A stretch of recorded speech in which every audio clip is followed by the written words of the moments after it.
নমস্কার, আমি ঋতিকা। আমার চ্যানেলে আপনাদের সবাইকে আবারও স্বাগত। তো এই গরমে এরকমভাবে ফ্রুট রায়তা করে বানিয়ে বাড়িতে দেখবেন, অসাধারণ খেতে লাগে। আর বাচ্চা থেকে বড় সবাই কিন্তু এরকম ফ্রুট রায়তা খেতে খুব পছন্দ করে। তাই দেখুন, আমি এখানে একটা স্টিলের বাটি নিয়ে নিয়েছি, ওর মধ্যে আমি কেটে রাখা আঙুর দিয়ে দিচ্ছি। আপনারা চাইলে গোটা আঙুরও দিতে পারেন, কিন্তু কেটে দিলে আঙুরের টেস্টটা বেশি ভালো লাগে। তারপরে এর মধ্যে আমি কেটে রাখা আপেল ব্যবহার করছি। আপনারা কিন্তু যে কোনো ধরনের ফল ব্যবহার করতে পারেন, যে যেটা খেতে পছন্দ করেন। এরপরে দেখুন, আমি ডুমো ডুমো করে শসা কেটে রেখেছিলাম, সেটা দিয়ে দিচ্ছি। আমি আর কোনো ফল ব্যবহার করছি না। এরপর এখানে আমি টক দই নিয়ে নিয়েছি, টক দইটাকে ভালো করে ফেটিয়ে নিচ্ছি, কারণ দানা দানা বা দলা দলা হয়ে থাকলে কিন্তু ভালো লাগে না, তাই ভালো করে ফেটিয়ে নিলাম। এরপর এর মধ্যে আমি চিনি ব্যবহার করছি। আমি ছোটো চামচের 4 চামচ মতন চিনি ব্যবহার করছি।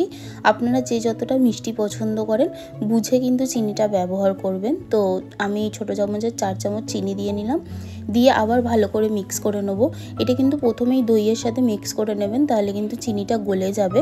আর যদি পরে ব্যবহার করেন, চিনিটা গলতে কিন্তু একটু টাইম লাগবে। তাই আমি দইয়ের সাথেই ভালো করে চিনিটাকে প্রথমে মিক্স করে নিচ্ছি। তারপরে দেখুন, এই দইটা আর চিনির যে মিক্সটা বানিয়েছিলাম, এটা আমি ফলের মধ্যে দিয়ে দিলাম। দিয়ে এর মধ্যে আমি স্বাদ অনুযায়ী নুন ব্যবহার করছি। নুনটাও কিন্তু আপনারা পরিমাণ বুঝে দেবেন। এরপর আমি এর মধ্যে দেখুন জলজিরা নিয়ে নিয়েছি, এই জলজিরাটা দিয়ে দিচ্ছি। আপনারা জলজিরার জায়গায় কিন্তু চাট মশলাও ব্যবহার করতে পারেন, বা বাড়িতে বানিয়ে রাখা ভাজা মশলাও কিন্তু ব্যবহার করতে পারেন। আমি জলজিরা দিলাম, এটা খুব ইনস্ট্যান্ট আপনারা বানিয়ে নিতে পারবেন। তাই আমি বেশি ঝামেলা না করে এরকম সিম্পলভাবেই বানানো দেখালাম আপনাদের সাথে।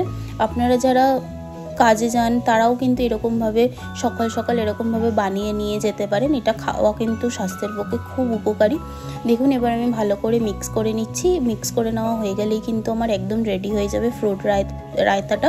তো দেখতেই পেলেন কত সহজ পদ্ধতিতে আমি আপনাদের সাথে এটা শেয়ার করলাম। এই গরমে কিন্তু ঠান্ডা ঠান্ডা এরকম রায়তা খেতে খুব ভালো লাগে। আমি এটা ফ্রিজে ঢুকিয়ে রাখবো কিছুক্ষণের জন্য, তারপরে ঠান্ডা হয়ে গেলে কিন্তু আমি সার্ভ করে নিচ্ছি। দেখুন, আমি একটা পাত্রে সার্ভ করে নিয়েছি। আপনাদের যদি এই রেসিপিটা ভালো লেগে থাকে তাহলে প্লিজ আমার চ্যানেলটা সাবস্ক্রাইব করে দেবেন, একটা লাইক করে দেবেন, কমেন্ট করে জানাবেন রেসিপিটা কেমন লেগেছে। ভালো থাকবেন, সুস্থ থাকবেন। Thank you.